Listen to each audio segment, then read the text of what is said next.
Hello， 大家好，欢迎大家来到以色列美角的频道。今天是我跟 Kenny 结婚的2周年纪念日。噔噔噔噔 ，Kenny 在哪里呢？现在跟陌生人在讲话。然后呢，我们在这个很特别的地方，是在西墙前面。那这里是一个小空间，可以看到西墙，然后就有人常常会在这里办求婚 ，Marry me。那这个东西呢，跟 Kenny 无关。可是呢 ，Kenny 看到就很高兴，就说这是他准备给我的。这是你准备的吗？对啊，准备很久了。我就知道你要这样讲。你喜欢吗？我喜欢，我喜欢。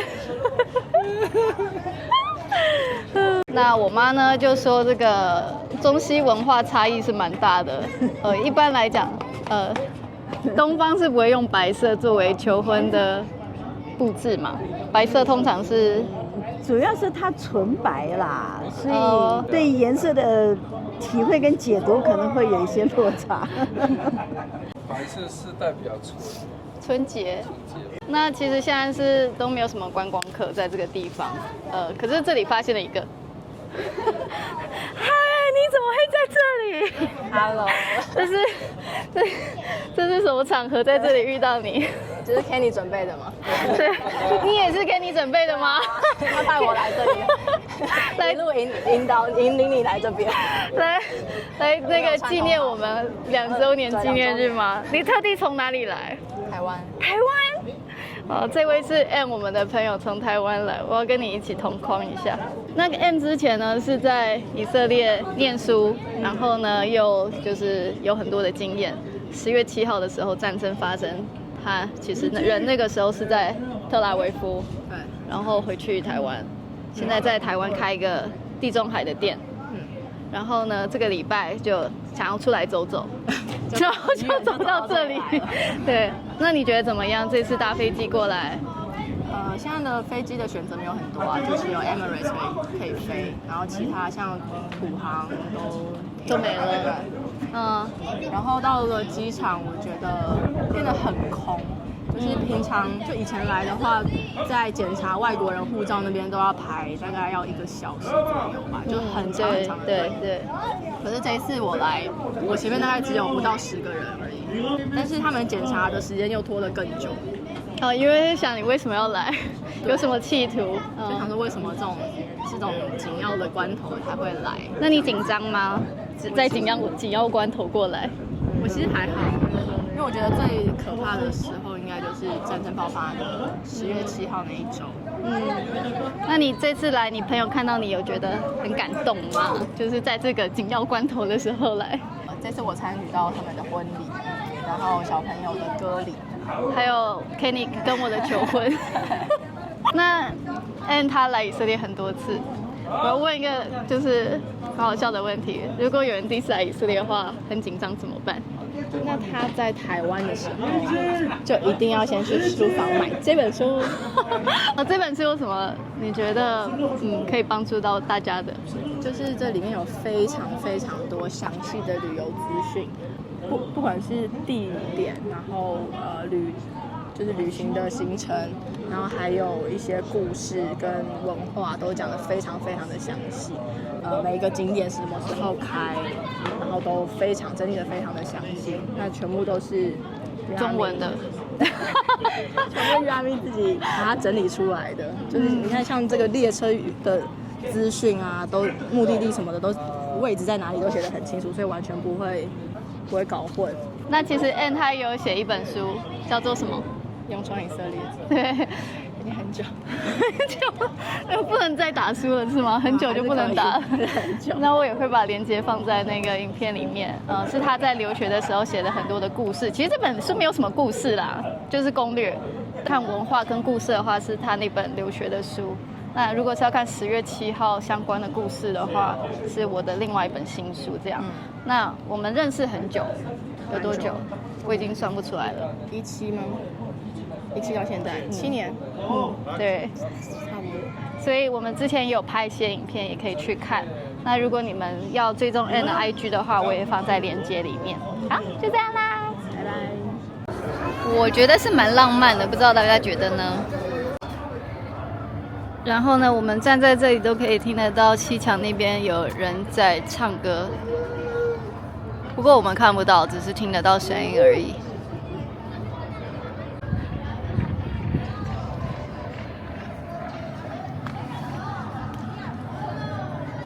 亲爱的，快乐婚姻的秘诀是什么？哇！要对上帝有信心。不是沟通吗？听起来过得很悲惨。因为这个要等到7点半求婚的人才会来，我们没有那么多时间，所以呢，就由这个人来。请问求婚的时候要说什么话？求婚的时候，对对对，一个男生要跟一个女生，他用什么样的话才能够让这个女生说我愿意？哇！你不是有练习过2次吗？2次都是跟我啦。跪下来，然后，但是这个已经很明显了啦，所以要看了。如果没有这种的装饰的话呢，那就可以问你觉得我想了很久，祷告给上帝，然后觉得想求婚。有小孩比较难好好讲话，因为他觉得无聊，他就会尖叫。但是我来继续问我的问题。那一个男生要怎么样确定那个女生是对的对象？这个要问问题啊，他的价值观是不是一致的？所以结婚到现在2年，有什么关于我的事情让你就是吓一跳吗？就是我觉得你哇，比我想象的更好。哇，我没有付钱叫你讲这个哈。对啊，没有。我付钱。因为我们只认识6个月吧，对，然后就结婚。所以6个月真的是，其实我们谈了很多。那我很感谢主，就是双方都是诚实的回答。我觉得这诚实也是很重要。一个人不诚实的话就算了。那因为可以谈得很敞开。然后六个月，6个月后你求婚啦？对，但是就对大致上的了解。那然后就是要在单身时候的跟上帝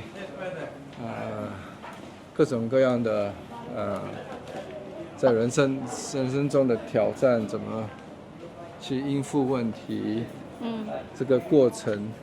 就是带到婚姻里面，对，然后要祷告有上帝智慧啊，不知道的时候就要问人啊，因为已经是做了决定了，所以这要想办法来解决问题。都可以讲了，是吧？那你觉得我们的婚姻除了你中文进步以外，有什么收获？因为他是新加坡人，他其实之前不太需要讲中文。当你有更多的负担、责任，那你的收获也是更多吧。然后我觉得也有那个稳定性吧，对不对？所以可以好像集中精神，在家庭上，那然后就是可以有个焦点。我觉得对男生是个很重要的事。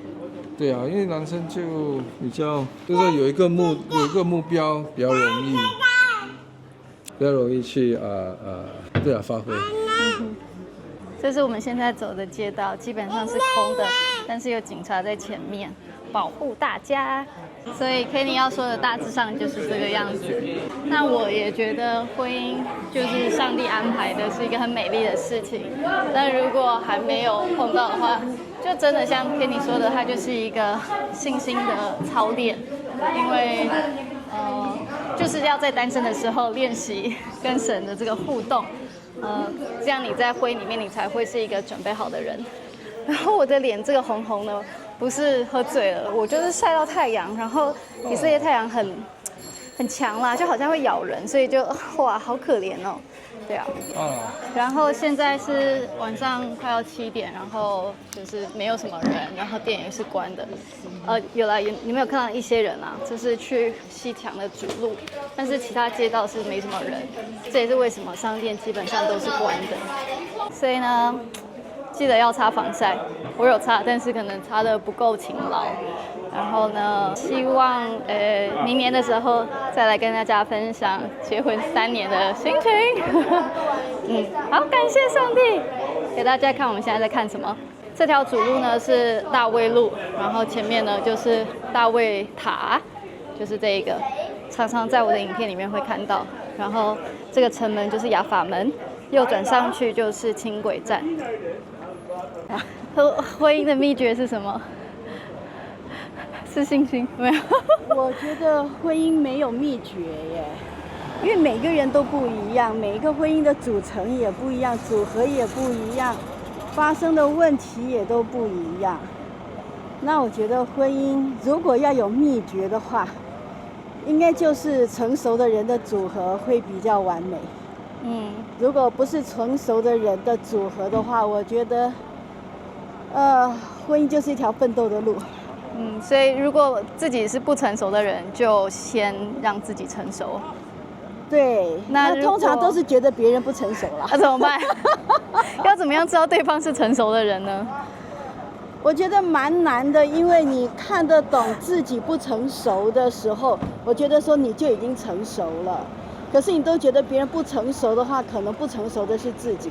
所以我觉得说他没有绝对的答案。所以是凭运气啊？不是凭运气，凭恩典。对，我觉得说，如果以我们信徒来讲的话，我们只能够求圣灵来怜悯。对，来怜悯，来光照，让我们看见一些的问题的原因啊，潜藏的，或者说显在这些众人眼前的呀。我觉得是要圣灵的引导。如果说是对于信徒来讲，这个可能是唯一的途径。只有圣灵光照人，才不会有很多的理由。要不然的话，我觉得说人要找理由，你看光那个亚当夏娃理由就不少。对啊，第一对夫妻。那还是上帝创造的完美的人呢，那都还可以在节骨眼的时候把责任推得一干二净的。所以我觉得没有绝对的答案，在于成熟的双方。我觉得说在婚姻里面有孩子的话，是一个婚姻很好的润滑剂。当然啦，它也很可能是个导火线，因为每个人都会坚持自己的理解呀、逻辑呀、教育观啊、价值观啊、人生观啊。本来两个人的冲突已经很多了，如果再加上小孩的话，可能那就不知道是怎么样从倍数成长了。那所以小孩可能是个润滑剂。但是呢，也很可能就是一个摩擦的一个更大的导火线。所以要怎么样去看待一个儿女在家中的一个好处的话，我觉得还是要从神的眼光来看，他赐给你们家这个孩子，那上帝在成就什么、教导什么、给予什么、祝福什么。那孩子他只是一个引线，那真正上帝想要赐福的是从成熟的父母把孩子带到神的面前，使他成为一个能够被神使用的人。我觉得说这个是上帝期待父母能够把孩子带到神的面前的一个媒介。所以我觉得在看待孩子的这个过程里面，不管双方有什么样就是说夫妻双方有什么样的不同点，或者说价值观，我觉得说只要把两个人的焦距放在我要为神的国度去培养神可以使用的儿女，我觉得说先把这个重要的基础先定下来了以后，那其他的就比较容易有焦距，比较容易对话的时候比较容易不会变成一个平行的沟通。对啊，好像这个从来不交集一样。所以我觉得说首先就是先确定儿女的目的是什么，然后比较容易去定下孩子的人生的轨迹，这样子在两点之间画出一条线，这条线可以是最短的捷径。所以第二个部分呢，就是养小孩的秘诀。要知道神给这个孩子的目的是什么，在婚姻里面要调整个人的生命的哪一些部分。OK 啦，希望大家喜欢今天的影片，祝我们结婚第2周年快乐。我们就是在这里拍婚纱的，有兴趣的话可以复习之前的影片哦。大家拜拜。